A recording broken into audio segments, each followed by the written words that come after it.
ನಮಸ್ತೆ ಎಲ್ಲರಿಗೂ ಸ್ವಸ್ತಿಸ್ ಕಿಚನ್ಗೆ ಸ್ವಾಗತ. ಏನ್ ಇಷ್ಟೊಂದು ಚೆನ್ನಾಗಿ ಕಾಣಿಸ್ತಾ ಇದೆ ಅನ್ಕೊಂತ ಇದ್ದೀರಾ? ನೋಡಕ್ ಅಷ್ಟೇ ಅಲ್ಲ, ತಿನ್ನಕ್ ಇದಕ್ಕಿಂತ ಚೆನ್ನಾಗಿರುತ್ತೆ. ನನ್ಗಂತೂ ಇನ್ನೂ ಸ್ವಲ್ಪ ಜಾಸ್ತಿ ಮಾಡ್ಬೇಕಿತ್ತು ಅನ್ನಿಸ್ತು. ನೀವು ಟ್ರೈ ಮಾಡಿದ್ರೆ ಮಾತ್ರ ಸ್ವಲ್ಪ ಜಾಸ್ತಿನೇ ಮಾಡಿ. ಟೊಮೆಟೊ ಕೆಚಪ್ ಜೊತೆ ಸಖತ್ ಟೇಸ್ಟಿಯಾಗಿರುತ್ತೆ. ಸರಿ ಏನಿದು ಹೆಂಗ್ ಮಾಡೋದಂತ ಕೇಳ್ತೀರಾ? ಬನ್ನಿ ನೋಡೇ ಬಿಡೋಣ. ಮೊದ್ಲಿಗೆ 2 ಸ್ವೀಟ್ ಕಾರ್ನ್ ತಗೊಂಡು ಈ ರೀತಿ ಸಣ್ಣ ಸಣ್ಣಕ್ಕೆ ಕಟ್ ಮಾಡ್ಕೋಬೇಕು. ಈ ರೀತಿ ಕಟ್ ಮಾಡೋದ್ರಿಂದ ಪಕೋಡ ಟೆಕ್ಸ್ಚರ್ ಚೆನ್ನಾಗಿ ಬರುತ್ತೆ. ನಂತರ ಮಿಕ್ಸರ್ ಜಾರ್ಗೆ ಶುಂಠಿ, ಹಸಿಮೆಣಸಿನಕಾಯಿ, ಸೋಂಪು, ಬೆಳ್ಳುಳ್ಳಿ ಹಾಗೆ ಒಂದ್ ಸ್ವಲ್ಪ ಸ್ವೀಟ್ ಕಾರ್ನ್ ಸಹ ಹಾಕೊಂಡು ರುಬ್ಕೊಂಡು ಹಾಕೋಬೇಕು. ಕಡಿಮೆ ಇದ್ರೆ ಮಿಕ್ಸರ್ ಜಾರ್ ಅಲ್ಲಿ ನುಣ್ಣಗಾಗಲ್ಲ ಅಂತ ಅಷ್ಟೇ ಸ್ವೀಟ್ ಕಾರ್ನ್ ಹಾಕ್ತಾ ಇರೋದು.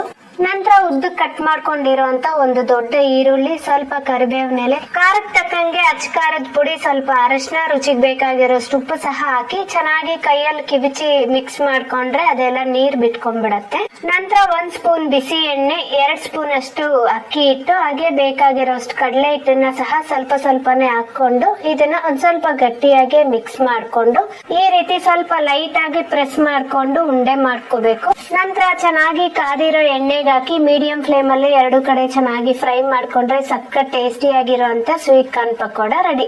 ನಿಮಗೆ ಈ ವಿಡಿಯೋ ಇಷ್ಟ ಆದಲ್ಲಿ ಲೈಕ್ ಮಾಡಿ, ಶೇರ್ ಮಾಡಿ, ಹಾಗೆ ಕಮೆಂಟ್ ಮಾಡಿ ತಿಳಿಸಿ. ಹಾಗೆ ನನ್ನ ಚಾನೆಲ್ಗೆ ಸಬ್ಸ್ಕ್ರೈಬ್ ಮಾಡೋದನ್ನ ಮರಿಬೇಡಿ. ಮುಂದಿನ ವಿಡಿಯೋದಲ್ಲಿ ಸಿಗೋಣ. ಧನ್ಯವಾದಗಳು.